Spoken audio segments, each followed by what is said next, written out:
রান্নাঘর থেকেই ব্লগটা শুরু করলাম। আর এখানে দেখতেই পাচ্ছ ফার্স্টে বসিয়েছি চাটনি। তো এখানে আমি অল্প করে দিয়েছিলাম ফার্স্টে আমসত্ত্বটা, আর কিছু রেখে দিয়েছিলাম গোটা, সেটা একটু পরে দিয়েছি। আর এর মধ্যে দেবো কালকে যে পিকনিক গিয়েছিলাম, পিকনিকের ব্লগটা তোমরা দেখেইছো যে আঙুর খেয়েছিলাম, তো কিছু আঙুর ছিল বাকি আরও, তো সেই আঙুরগুলো এই চাটনির মধ্যে দিয়ে দেবো। আর এই ব্লগটা হচ্ছে কিন্তু 15 তারিখের ব্লগ। তো 14 তারিখে তো আমরা রান্না করেছিলাম মাংস অল্প করে, তো সেটা নিয়ে গেছিলাম আমরা যখন ঘুরতে গেছিলাম পার্কে, আর অল্প করে কাঁচা মাংস ছিল, তো সেটাই আজকে রান্না করা হচ্ছে।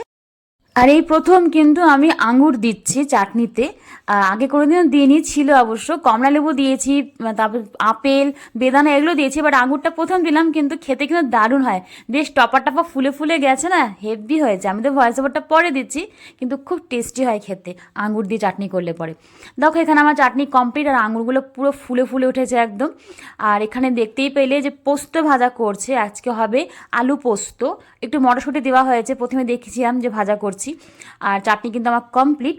আর মাংসটা আমি অনেকটা আগেই ফ্রিজ থেকে বের করে ভালো করে ধুয়ে আমি লবণ আর হলুদ মাখিয়ে রেখে দিয়েছিলাম। আজকে মাংসটা ভাজা করে করব। ভাজা করে মাংস করলে হয় কি বলতো, খেতে তো আলাদা একটা টেস্ট তো হয় প্রথমত, আর দ্বিতীয়ত হয় কি মাংসটা ভেঙে যায় না, গা ছেড়ে যায় না।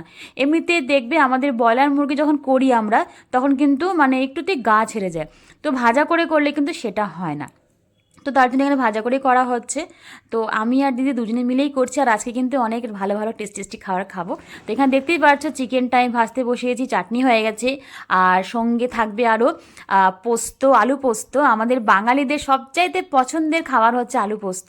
তবে আলু পোস্ত তো অনেককেই দেখি যে একটু সাদা টাইপের করে, হলুদটা কম দেয়, তবে আমরা কিন্তু একটু হলুদটা দিই আর কি। আর এখানে একটু মটরশুঁটি নতুন দিলাম, এর আগে কোনোদিন আলু পোস্ততে মটরশুঁটি দিইনি। আর আজকে হবে মাছের ডিমের ভাজা, তো সেটা কীভাবে করবো সেটাও দেখাচ্ছি, দাঁড়াও। তো এখানে আমি ফ্রিজ থেকে অনেকক্ষণ আগেই বের করে রেখে দিয়েছিলাম ডিমটা, কারণ বরফ হয়েছিল, আর একটু হলুদ আর লবণ লাগিয়ে এখন এটা ভেজে নিচ্ছি। তো ডিম ভাজা তোমরা তো হয়তো অনেকেই খাও, জানি না এইভাবে কেউ খাও কি না, তবে আমরা তো এইভাবে খাই, আমাদের ভীষণই ভালো লাগে। এটা পেঁয়াজ দিয়ে ভাজা হবে। আর যেহেতু আজকে পোস্ততে দিয়েছি মটরশুঁটি, তার জন্য কিন্তু আমার ডিম ভাজাতে মটরশুঁটি ইউজ করব না। সব জায়গাতে মটরশুঁটি দিলে পরে অতটা ভালো লাগে না, তো সিম্পলভাবে করব, পেঁয়াজ দিয়ে ভাজা করব। নাহলে আমরা অন্য সময় করি কি একটু মটরশুঁটি দিয়ে ভাজি এটা। আর দেখো ডিম ভাজাটা আমার হয়ে গেছে, আর সেম তেলের মধ্যেই সামান্য কালো জিরে ফোড়ন দিয়েছি, আর দিলাম 2-3টে কাঁচা লঙ্কা। এটা একটু ভালো করে ভাজা ভাজা হয়ে গেলে পরে পেঁয়াজ টেয়াজ দিয়ে সুন্দর করে একটু কালারটা তখন ছাড়বে, তারপরে কিন্তু ডিমটা দেবো, কারণ ডিমটা কিন্তু অলরেডি ভাজা হয়ে গেছে আর কি, করে রেখেছে আগের থেকে। আর অনেক আগে করতাম কি, মানে পেঁয়াজ ভাজার সময় আমি ডিমটা দিয়ে দিতাম, কাঁচা ডিমটাই, তো সেটা না অতটা ভালো হয় না, একটুখানি কাঁচা কাঁচা রয়ে যায়। তো তার জন্য এখন থেকে করি কি, আমরা এরকম করে ডিমটা আগে ভেজে রাখি, তারপরে ডিমটা এক্সট্রা করে একটু ভেঙে দিয়ে দিই এখানে অ্যাড করে। আর এই দেখো মাংসের জন্য এখানে রসুন দিদি পেস্ট করে দিচ্ছে আমাকে। আর আমরা তো সবসময় দেখেইছো হয়তো, মাংস করলে কিন্তু রসুনটা কোনো দিনও মশলার মধ্যে ফার্স্টে দিই না, রসুনটা আমরা আলাদা করে পেস্ট করে রাখি। যখন মোটামুটি মাংসটা একটু কষা হয়ে যায় তখন আমরা রসুনটা দিই, তাহলে কী হয়, রসুনের গন্ধটা মাংসের মধ্যে থাকে, আর মাংসটা খেতে বেশি টেস্ট হয়। আর পাশে হচ্ছে গুনগুনের মাংস, তো ওরটা একদম আলাদা করে করছি, কেন মাংস কিন্তু ওরকম এই ঝাল ছাড়া, একটু হালকা মিষ্টি ছাড়া আমাদের একদম ফ্যাকাশে টাইপের করে ভালো হয় না, তার জন্যই আমরা মাংসটা একটু আলাদাই করলাম। আজকে একটুখানি কষিয়ে রসিয়ে রান্নাটা হচ্ছে। তো যাই হোক, ভালোই লাগছে খেতে, রান্নাটা খারাপ হয়নি। আর এখানে দেখতেই পারছো তো, এটা কিন্তু রান্নাটা কিন্তু মা করেছে, অ্যাকচুয়ালি প্রথমে বলা হয়নি, রান্নাটা কিন্তু মাই করেছে, আমরা আমাদের থেকে জোগাড় করে দিয়েছি। আর অনেক দিন থেকেই মানে মায়ের হাতের মাংস খাচ্ছিলাম না, মানে চিকেন হোক বা মাটন হোক, তো আজকে মাকে বলছি যে আজকে চিকেনটা তুমি রান্না করবে, তো তার জন্য মাই করছে, আমরা সব জোগাড় করে দিয়েছি। তো সেই কথাটা এখানে একটু আলোচনা করছিলাম আমি আর দিদি মিলে, যে অনেকদিন পরেই মায়ের হাতে চিকেন খাচ্ছি। তো চলো, এদিককার কিন্তু মোটামুটি কাজকর্ম সমস্ত কিছু কমপ্লিট, এখন ওভারঅল রান্নাগুলো তোমাদেরকে দেখাই একটুখানি। তো এই দেখো খাবার বেড়ে নিয়েছি, এখানে মাংস অল্প করে নিয়ে নিয়েছি, আর কিছু রেখে দিয়েছি আলাদা করে। এখানে রয়েছে সাথে দই, মিষ্টি দই, সঙ্গে আছে নলেন গুড়ের রসগোল্লা, যেটা আমার সবচাইতে পছন্দের। এরকম টেস্টি টেস্টি খাবার দেখে তোমাদের কার কার জিভে জল আসছে কিন্তু চাইলে অবশ্যই কমেন্ট করে জানাবে। তো চলো খাওয়া দাওয়াটা করে নিই, আজকে একটু বেরোবো আমি আর দিদি, তো সেটাও দেখাবো কোথায় যাচ্ছি না যাচ্ছি। আর ভাবলাম কি এত টেস্টি টেস্টি রান্নাগুলো যখন হয়েছে, তাহলে খুব সুন্দর করে সাজিয়ে গুছিয়ে খাওয়া যাক। তো চলো খাওয়া দাওয়াটা করে নিই।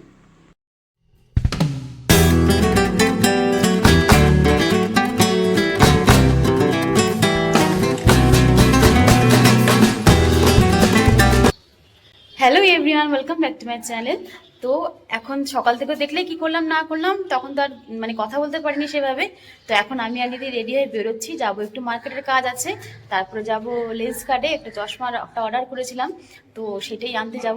তো চলো সঙ্গে থাকো আর দেখতে থাকো কি করছি না করছি।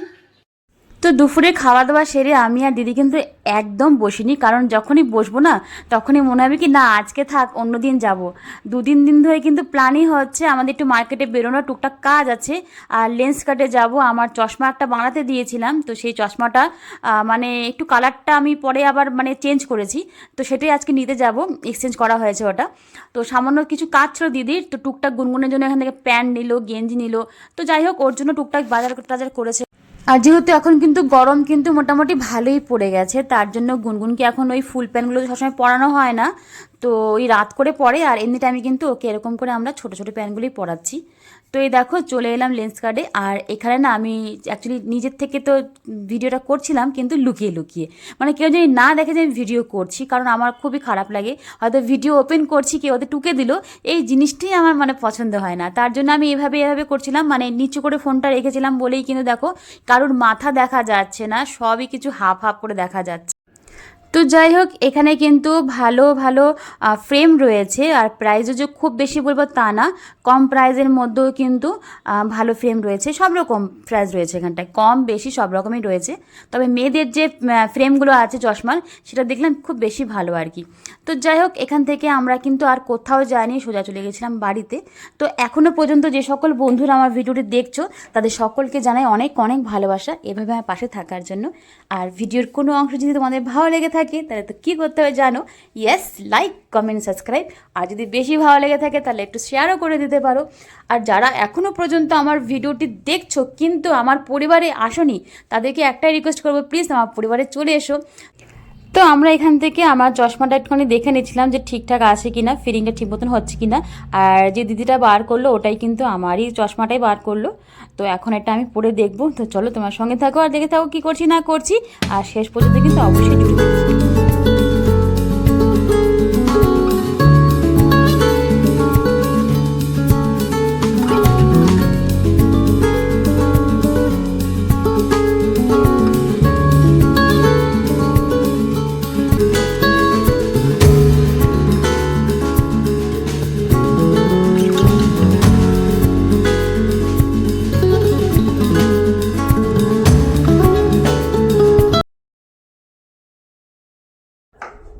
চলে এলাম বাড়িতে, আর এখানে আমি ভয়েস দিচ্ছিলাম কিন্তু ভয়েসটা দিতে মানে এডিট করলাম তখন দেখি পাশে গান বাজছিল, তার জন্য ভয়েস দিতে পারিনি।